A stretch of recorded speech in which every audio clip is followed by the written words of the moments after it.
Okay, my video shut off because of storage, but I think I'm organized now. So back to where we were. We have a 2. We have a 2 from these two sets of 2s here. And then we have a 3 and a 3, 3 and a 3. So we have a 2 set of pair, a 2 set of pair, a 3 and a 3. We're going to multiply all of those together. The reason we're going to do that is because the question is not only asking, is it a perfect square, which we know that it is because everything has a pair. We also want to know its square root.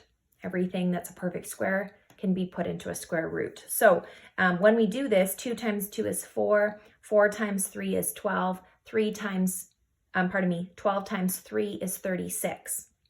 So then we know, therefore, that the square root of 1296 from the question is 36, based on what we found here. Let's test in our calculator. Square root of 1296 is 36. Therefore, we know that we have found it without even using our calculator.